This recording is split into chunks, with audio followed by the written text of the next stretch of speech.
Where are we going today? To Disneyland! Hello guys, ito nga pala yung araw na pupunta kami sa Disneyland. Habang nag-aantay kami ng minibus papuntang Chingy, ito naman si Aki tamang likot agad, magtutubal agad ang damit sa kalikutan. Mabilis din naman ang biyahe papuntang Chingy Station at ito na nga, andito na kami sa Chingy Station.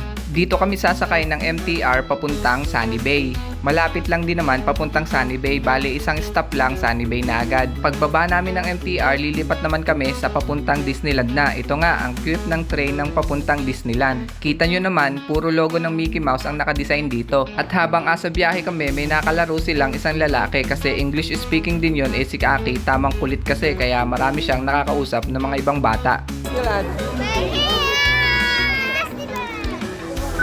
Andito na nga pala kami sa pinaka-front ng Disneyland. Syempre, nagpicture muna kami dun sa may arko ng Disneyland. After makapicture, naglakad na kami papuntang entrance. Pero biglang napatigil muna kami nung nakita namin ito. Parang mga bilihan siya ng mga souvenir. Ito yung Promenade Market. Medyo mahal nga din kasi dito kasi nga nasa loob ng Disneyland. After naman namin ditong magtingin-tingin kung anong meron dito sa loob, pagkatapos noon, naglakad-lakad na lang ulit kami. Tapos habang naglalakad ulit kami, may nakita naman kaming fountain ni Mickey Mouse. Di syempre, matik yun. Tamang picture-picture ulit kami dito at pinagmasdan din namin yung fountain.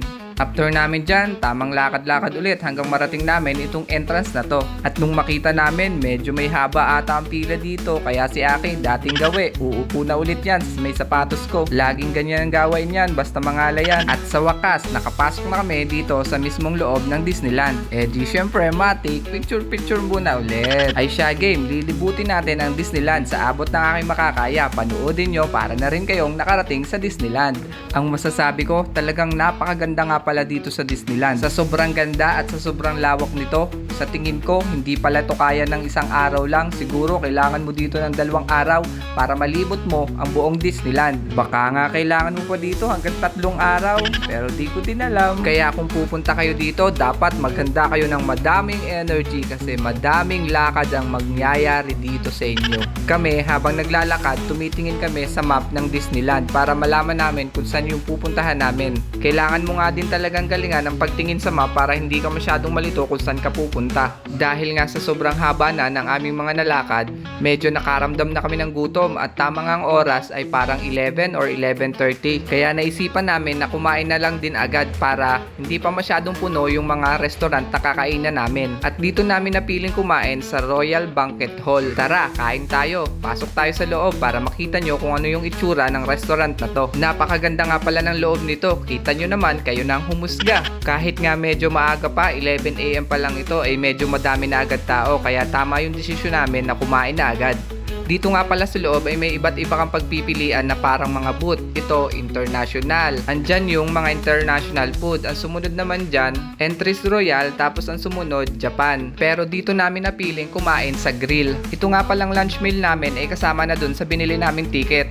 Mabilis nga lang din pala ang pag-order dito. Kapag na-order mo na, halos ibibigay din agad sa'yo at yan ang yung na-order namin. Ang isang order nga pala dito, napakalaki ng serving kaya 3 meal lang yung in-order namin. Hindi pa nga namin naubos yan kasi busog na kami. Hindi naman kami kasi ganun kalakas kumain. Tapos yun, lakad-lakad lang ulit kami sa aming mga gustong puntahan at ito ang napili ni Ilis at Aki. Kasi ito din yung nadaanan namin na kokonti lang ang pila kaya sumakay sila ditong 3. Hindi na ako sumama kasi baka maliyo pa ako, kaiikot ng carousel na yan. After naman nilang sumakay dyan, naglakad kami papunta dito sa center ng Disneyland. At pagdating nga namin dito, nagulat kami, ang dami na agad tao na nag-aantay para sa parade ng Disneyland. 1 PM nga pala nag-start yung parade. Ipapakita ko lang sa inyo yung simula ng parade pero i-upload ko to ng separate. Kasi medyo mahaba yung parade nito, parang asa 5 minutes ata. After naman naming manood niya, naglakad-lakad ulit kami at dito kami napadpad sa malaking cap. Dahil nga medyo hindi din mahaba dito ang pila, kaya nagpunta kami dito para sumakay. At mukhang masaya din naman sumakay dito, kaya trinay namin.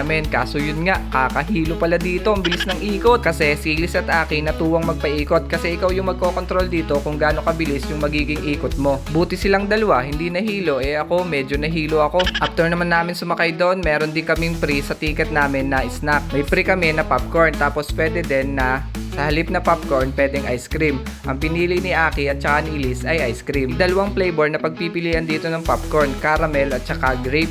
pero ang pinili namin yung caramel. After naming makuha yung popcorn at saka yung ice cream, umupo muna kami dito sa isang tabihan para pahinga na din. Ito na yung magiging pahinga mo lagi kasi nga lagi kayong lalakad ng lalakad dito, kaya kung kakain ka, magmemeryenda ka, yun na din ang pinakapahinga mo para umupo. Tapos nga habang kumakain kami, may dumaan naman dito na isang talking trash can. Tuwang-tuwa dito si Ilis at Aki kasi nga kung ano yung sabihin mo, sasabihin din nung trash can. After namin kumain ng snack, ay ano pa, di lakad-lakad lang ulit kami. Bali yung mga iba namin nasakyan na rides, isa-separate ko na lang siya ng upload. Kasi nga medyo mahaba na kapag dito ko pa isinama. Fast forward tayo, magdi-dinner na kami. Dito na lang ulit kami kumain sa Royal Banquet Hall. Pero this time, sa iba naman kami nag-order ng food dun sa International at dun sa Japan. Ang in-order namin ay isang ramen at saka dalawang baked pork chop.